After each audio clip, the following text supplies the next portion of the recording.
ಸಂಘಟನೆಯಿಂದ ಹೋಗಿ ಡೌನ್ ಮಾಡಿ ಸರ್ ಮಾತಾಡಿ ಮನವಿ ಪತ್ರ ಕೊಡೋದಿಲ್ಲ ಸರ್ ಪಬ್ಲಿಕ್ ನ್ಯೂಸೆನ್ಸ್ ಆಗುತ್ತೆ ಯಾವಾಗಿಂದ ಹೈಕೋರ್ಟ್ ಆರ್ಡರ್ ಇದೆ ಸರ್ ಅದು ಹೈಕೋರ್ಟ್ ಆರ್ಡರ್ ಇದೆ ಸರ್ ನಾವು ನೋಡಿ ನಿಮ್ಮ ವಿರುದ್ಧವಾಗಿ ಮಾತಾಡಿದ್ರೆ ತಪ್ಪು ಆಯ್ತಾ ಕೊಡಿ ಸರ್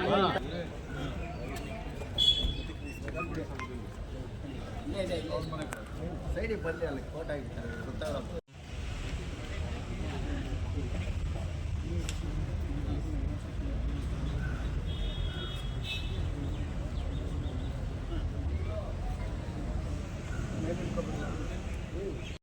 ವಿರೋಧ ಮಾಡೋದಿಲ್ಲ.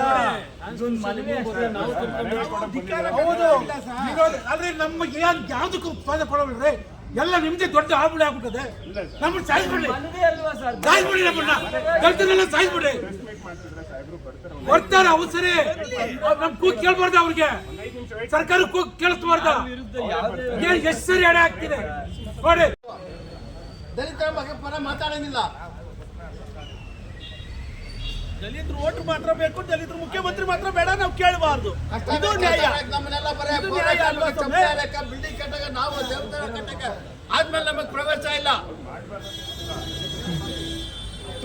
ಅಲ್ಲ ನಾವು ವಿರೋಧವಾಗಿ ಏನು ಮಾಡ್ತಾ ಇಲ್ಲ, ಹೋಗ್ಬಿಡ್ತಾ ಇಲ್ಲ ಅಂತ ಹೇಳಿದ್ರೆ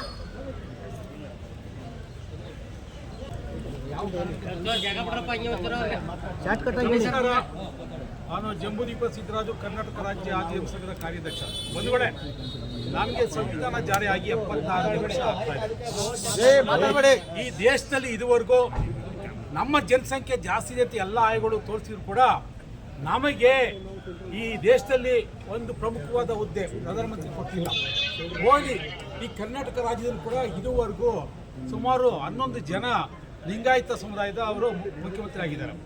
ಸುಮಾರು 9 ಜನ ಒಕ್ಕಲಿಗರು ಮುಖ್ಯಮಂತ್ರಿ ಆಗಿದ್ದಾರೆ. 5 ಜನ OBC ವರ್ಗಕ್ಕೆ ಸೇರಿದಂಥವರು ಮುಖ್ಯಮಂತ್ರಿ ಆಗಿದ್ದಾರೆ. ಇನ್ನು 2 ಬ್ರಾಹ್ಮಣರು ಮುಖ್ಯಮಂತ್ರಿ ಆಗಿದ್ದಾರೆ. ಕೆಲವರು 2-3 ಬಾರಿ ಮುಖ್ಯಮಂತ್ರಿ ಆಗಿದ್ದಾರೆ. ಆದರೆ ಅವತ್ತಿಂದು ಕೂಡ ನಾವು ಕಳೆದ 30 ವರ್ಷ ಕೂಡ ಒಬ್ಬರನ್ನ ಇಷ್ಟು ಜನ ಸುಮಾರು 9 ಜನ ಎಲ್ಲರೂ ಸಮರ್ಥರಿದ್ದಾರೆ. RB ತಿಮ್ಮಾಪುರ್ ಇದ್ದಾರೆ. ಇವರೆಲ್ಲರೂ ಕೂಡ ಸಮರ್ಥರಿದ್ದಾರೆ ಈ ರಾಜ್ಯದಲ್ಲಿ ಮುಖ್ಯಮಂತ್ರಿ ಆಗಿ ಕೆಲಸ ನಿರ್ವಹಿಸೋದಕ್ಕೆ. ಅದಕ್ಕೆ ಏನಾದರೂ ಮುಖ್ಯಮಂತ್ರಿ ಸಿದ್ದರಾಮಯ್ಯ ಅವ್ರನ್ನ ಬದಲಾವಣೆ ಮಾಡೋದಾಗಿದ್ರೆ ಈ ಸಾರಿ ಯಾವುದೇ ಕಾರಣಕ್ಕೆ ಆಗಲಿ ಒಬ್ಬ ದಲಿತನ ನಾವು ಇಂಥವ್ರನ್ನೇ ಮಾಡಬೇಕು ಅನ್ನೋಂಥ ಒಂದು ಒತ್ತಾಯ ಇಲ್ಲ. ಯಾರು ಒಬ್ಬರು ದಲಿತನ, ಇದು ನಮ್ಮ ಒಂದು ಒತ್ತಾಯ, ಒಂದು ಬೇಡಿಕೆ.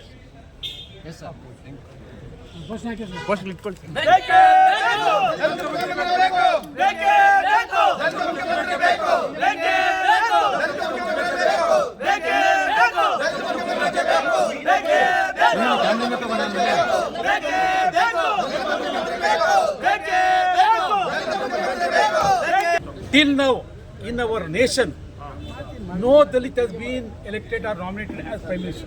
Or at least in states, particularly in Karnataka state, from last 25 years we have been struggling for a Dalit CM. See, already about 11 members from Lingayat community have become CMs. And 9 members from Wakalika community have become CMs. And 5 men from backward castes have become CM. And 2 from Brahmin castes have become CM. Out of that, few people have become thrice, 4 times as CM. For example, Yediyurappa, Mr. Yediyurappa has become CM for 4 times. Okay, our Ram Shagde had become CM for 3 times. So now, this time, there's a rumor that Siddaramaiah will be changed. So now we request at least this time, one of these 9 members, one of the members should be elected or nominated as CM of this Karnataka state to represent the Dalits of this state, because the whole nation has Dalits in more number. We constitute crores, about 30 crores of people are Dalits in this nation. So we should be given priority. We should be given equality, social justice. We request that at last this time a CM should be nominated by the Congress government. So we request all our MLAs to preside anybody from these 9 members as CM of the state this time. Thank you.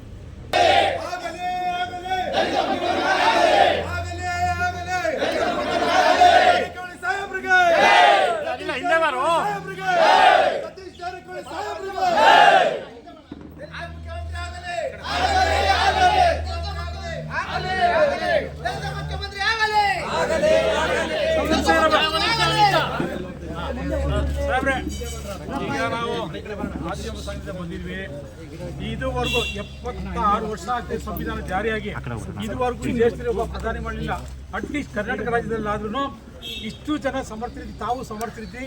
ತಮ್ಮ ಹೆಸರು ಕೂಡ ಮುಖ್ಯಮಂತ್ರಿ ಒಂದು ಇದರಲ್ಲಿ ಹೆಸರಲ್ಲಿ ಇದೆ, ಲಿಸ್ಟಲ್ಲಿ ಇದೆ. ಆದರೆ ನಾವು ನಿಮ್ಮನ್ನು ಸಪೋರ್ಟ್ ಮಾಡ್ತೀವಿ. ನೀವಾಗ್ಬೋದು, ಪಕ್ಕದಲ್ಲಿ ಮಾದೇವಪ್ಪ ಅವರಾದರೂ ಆಗ್ಬೋದು. ಒಟ್ಟಿನಲ್ಲಿ ದಲಿತರಲ್ಲಿ ಎಲ್ಲರೂ ಸಮರ್ಥರಿದ್ರಿ. ಈ ಸಾರಿ ತಾವೆಲ್ಲರೂ ಕೂಡ AICC ಒಂದು ಶಿಫಾರಸು ಮಾಡಿ ದಲಿತರಲ್ಲಿ ಯಾರಾದರೂ ಒಬ್ಬರನ್ನ ಮುಖ್ಯಮಂತ್ರಿ ಮಾಡಬೇಕು. ಯಾಕಂದರೆ ಈಗ ಮುಖ್ಯಮಂತ್ರಿ ಸಿದ್ದರಾಮಯ್ಯ ಅವರು ದಲಿತ ಪರವಾಗಿ ಕೆಲಸ ಮಾಡ್ತಾರೆ. ಅವ್ರಿಗೆ ಕಂಟಿನ್ಯೂ ಆಗೋದಾದ್ರೆ ನಮ್ಮದು ಅಡ್ಡಿ ಇಲ್ಲ. ಆದರೆ ಬದಲಾವಣೆ ಆಗಬೇಕನ್ನುವಂಥ ಒತ್ತಾಯ ಇರೋದ್ರಿಂದ ಎಲ್ಲ ಕಡೆ ಅದು ಚಾಲ್ತಿಯಲ್ಲಿರೋದ್ರಿಂದ ಈ ಸಾರಿ ಒಬ್ಬ ದಲಿತರನ್ನ ಮುಖ್ಯಮಂತ್ರಿ ಮಾಡಲೇಬೇಕು. ಸೊ ಅದು ಮೊದಲನೇ ತಾವಿದ್ದೀರಿ, ಆಮೇಲೆ ಖರ್ಗೆ ಸಾಹೇಬ್ ಇದ್ದಾರೆ, ಕೇಶ್ ಮುನಿಯಪ್ಪರು ಇದ್ದಾರೆ. ನಿಮ್ಮಲ್ಲಿ 9 ಜನ ಯಾರಾದರೂ ಸರಿ ಸಾಹೇಬ್ ಒಟ್ಟಲ್ಲಿ ದಲಿತ ಪರವಾಗಿರಬೇಕು, ದಲಿತ ಹಿತ ಕಾಯುವಂಥ ಒಬ್ಬರು ಮುಖ್ಯಮಂತ್ರಿ ಆಗಬೇಕು. ಇದೇ ನಮ್ಮ ಒತ್ತಾಯ. ಒಟ್ಟು ನಿಮ್ಮ ಬೇಡಿಕೆಯನ್ನ ವರಿಷ್ಠರ ನಮ್ಮ ಮೇಲೆ ದಯಮಾಡಿ ಅವ್ರಿಗೆಲ್ಲರಿಗೂ ಗಮನಕ್ಕೆ ತರುವಂತ ಈ ಥರ ದಲಿತರ ಭಾವನೆ ಇದೆ. ಹೌದು ಸಾಹೇಬ್ರೆ, ಚಿಂತನೆ ಇದೆ. ಇದನ್ನು ಹೇಳುವಂತ ಕೆಲಸ ಮಾಡ್ತೀವಿ. ಓಕೆ,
ಮಲ್ಲಿಕಾರ್ಜುನ್ ಖರ್ಗೆ ಸಾಹೇಬ್ರಿಗೆ, ಮಲ್ಲಿಕಾರ್ಜುನ್ ಖರ್ಗೆ ಸಾಹೇಬ್ರಿಗೆ, ಪ್ರಿಯಾಂಕಾ ಖರ್ಗೆ ಸಾಹೇಬ್ರಿಗೆ, ಪ್ರಿಯಾಂಕಾ ಖರ್ಗೆ ಸಾಹೇಬ್ರಿಗೆ, ಎಚ್ ಮುನಿಯಪ್ಪ ಸಾಹೇಬ್ರಿಗೆ, ಮುನಿಯಪ್ಪ ಸಾಹೇಬ್ರಿಗೆ, ಡಾಕ್ಟರ್ ಜಿ ಪರಮೇಶ್ವರ್ ಸಾಹೇಬ್ರಿಗೆ, ಮಲ್ಲಿಕಾರ್ಜುನ್ ಖರ್ಗೆ ಸಾಹೇಬ್ರಿಗೆ, ಮುನಿಯಪ್ಪ ಅವರಿಗೆ, ಮಲ್ಲಿಕಾರ್ಜುನ ಖರ್ಗೆ ಸಾಹೇಬ್ರಿಗೆ, ಪ್ರಿಯಾಂಕಾ ಖರ್ಗೆ ಸಾಹೇಬ್ರಿಗೆ, ಮುನಿಯಪ್ಪ ಅವರಿಗೆ, ಮುನಿಯಪ್ಪ ಅವರಿಗೆ, ಸತೀಶ್ ಜಾರಕಿಹೊಳಿ ಸಾಹೇಬ್ರಿಗೆ, ಸತೀಶ್ ಜಾರಕಿಹೊಳಿ, ಸಮಾಜ ಕಲ್ಯಾಣ ಇಲಾಖೆ ಸಚಿವ ಮಾದೇವಪ್ಪ ಅವರಿಗೆ,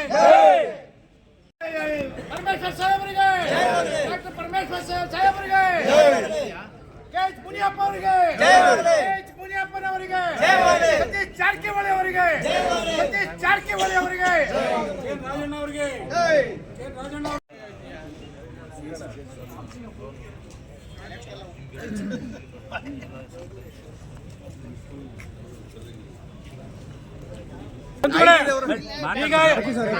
ಈಗ ರಾಜ್ಯದಲ್ಲಿ ಇದುವರೆಗೂ 11 ಜನ ಲಿಂಗಾಯತರು ಮುಖ್ಯಮಂತ್ರಿ ಆಗಿದ್ದಾರೆ. 9 ಜನ ಒಕ್ಕಲಿಗರು ಮುಖ್ಯಮಂತ್ರಿ ಆಗಿದ್ದಾರೆ.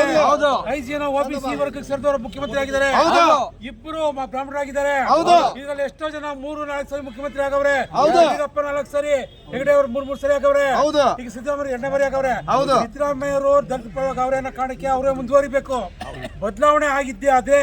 ಯಾಕಂದ್ರೆ ಬಹಳ ಜನ ಬದಲಾವಣೆ ಮಾಡ್ಬೇಕಂತ ಕೂಗೆತ್ತದೆ, ಒಂದು ಷಡ್ಯಂತ್ರ ಮಾಡ್ತಾರೆ. ಅವ್ರನ್ನೇನಾದ್ರೂ ಬದಲಾವಣೆ ಮಾಡಿದ್ದೆ ಅದೇ. ಇಲ್ಲಿ ಇದ್ದಾರೆ 9 ಜನ ಖರ್ಗೆ ಸಾಹೇಬ್ರು ದೊಡ್ಡವರು. ಅದಾದ್ಮೇಲೆ ಈ ಕಡೆ ಆಮೇಲೆ ಪರಮೇಶ್ ಇದ್ದಾರೆ.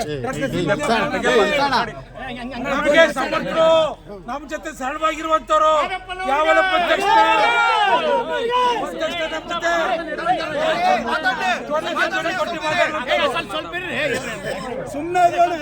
ಧ್ವನಿಗೆ ಧ್ವನಿ ಕೊಟ್ಟು ನಮ್ಮ ಧ್ವನಿಗೆ ಧ್ವನಿ ಸರಿಸುವಂತ, ನಮ್ಮ ಕಷ್ಟಗಳಿಗೆ ಸ್ಪಂದಿಸುವಂತ, ಲೀಲಾಜಲವಾಗಿ ಯಾವುದೇ ತಕರಾರಿಲ್ಲದೆ, ಮೀನಾಮೇಷ ಏನಿದೆ ನೋಡಿದೆ, ಇಬ್ಬರು ಸಮಾನವಾಗಿ ಕಾಣ್ತಾ ಇರುವಂತ ಎಚ್ ಸಿ ಮಾದೇವಪ್ಪ ಅವರು ಮುಖ್ಯಮಂತ್ರಿ ಆಗ್ಬೇಕಾದ್ರೆ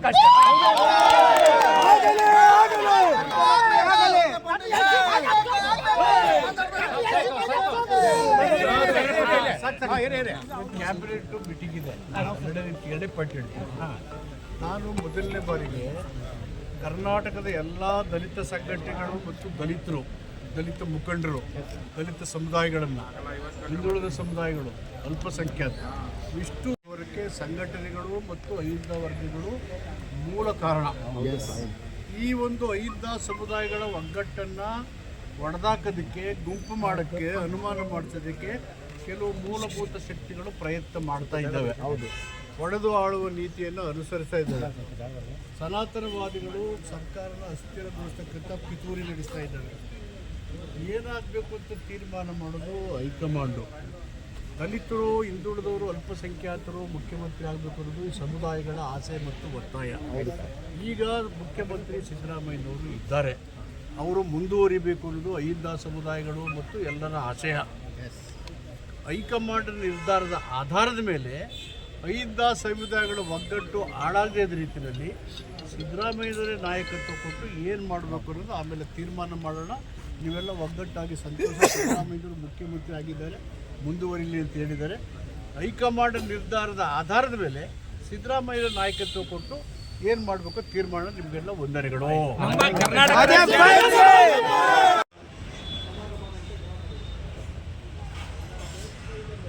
ನೀವು ಹೋಗ್ರಿ ಈ ಕಡೆ ಸೈಡಲ್ಲಿ,